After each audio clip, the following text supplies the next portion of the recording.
Kisah iblis berjubah wali.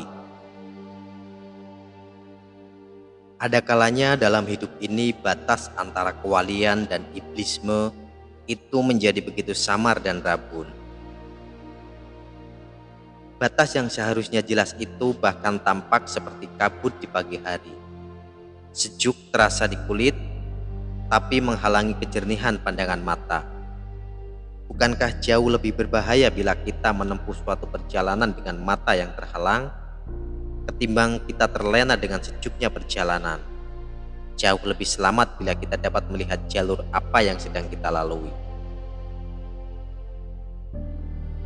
Ada satu kisah menarik. Anda tahu salah seorang sahabat Nabi Shallallahu Alaihi Wasallam yang bernama Ibnu Umi Maktum.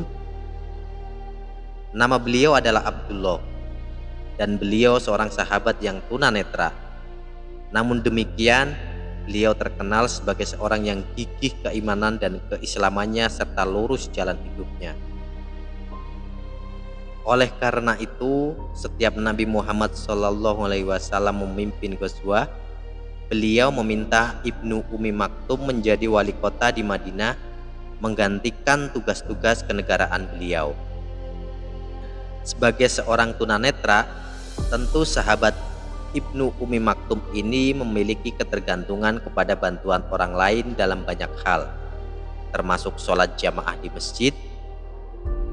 Setiap hari, setiap akan sholat, beliau selalu berangkat bersama seorang sahabat.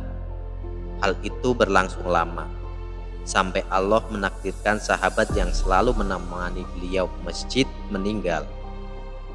Setelah sang pengantar meninggal, Ibnu Umi Maktum menemui kesulitan untuk masjid. Ditambah lagi rumah beliau juga cukup jauh dari masjid. Maka suatu hari beliau menemui Nabi Muhammad SAW dan bertanya, "Ya Rasulullah, bolehkah saya sholat di rumah saja? Saya seorang yang buta, sulit bagi saya untuk selalu ke masjid." Mendengar hal itu, yang mulia Nabi Muhammad bersabda, "Apakah engkau masih bisa mendengar suara adzan?" Ibnu Umi Maktum menjawab, "Sungguh saya masih sangat mendengar setiap seruan adzan yang dikumandangkan ya Rasulullah." Lalu Nabi bersabda, "Kalau begitu, datanglah untuk selalu berjamaah bersama kami." Setelah mendengar sabda Nabi Shallallahu Alaihi Wasallam, Ibnu Umi Maktum melihat ia tidak punya pilihan lain selain taat kepada Rasulullah Shallallahu Alaihi Wasallam. Esok subuh, mendengar alunan suara Bilal, Ibnu Umi Maktum segera berangkat ke masjid. Namun malang, karena tidak mampu melihat, maka ia tersandung batu dan terjatuh hingga keningnya berdarah. Saat berusaha bangkit itulah ada seorang yang menolong dan mengantarnya ke masjid. Sang penolong yang ternyata masih muda itu juga mengantar Ibnu Umi Maktum setelah selesai jamaah sampai ke rumah. Tidak hanya itu, ia juga bahkan berjanji esok, lusa, dan seterusnya untuk mengantar dan menjemput Ibnu Umi Maktum ke masjid hingga sepulang dari masjidnya. "Mengapa kau begitu baik kepadaku?" tanya sahabat yang buta ini. "Ah, tak apa. Kita memang harus saling menolong antara sesama makhluk Allah," jawab sang pemuda. "Kalau begitu, tolong beritahu aku siapa namamu anak muda," minta Ibnu Umi Maktum. "Untuk apa?" tanya sang pemuda. Ibnu Umi Maktum tersenyum. "Aku akan berdoa kepada Allah agar kau selalu diberi rahmat dan lindungannya. Aku juga akan memohon kepada Rasulullah agar dia juga mendoakanmu. Sekarang katakan siapa namamu?" "Oh, tidak usah seperti itu. Tidak apa-apa. Anda tidak perlu repot-repot mendoakan dan memperdulikan saya. Nanti saat masuk waktu duhur saya akan kembali. Sekarang saya permisi dulu," sang pemuda minta izin.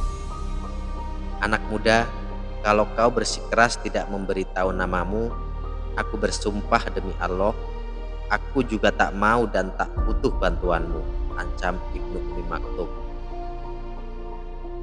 Melihat kekerasan dan kebulatan tekad Ibnu Umi Maktum, Sang pemuda akhirnya mengalah.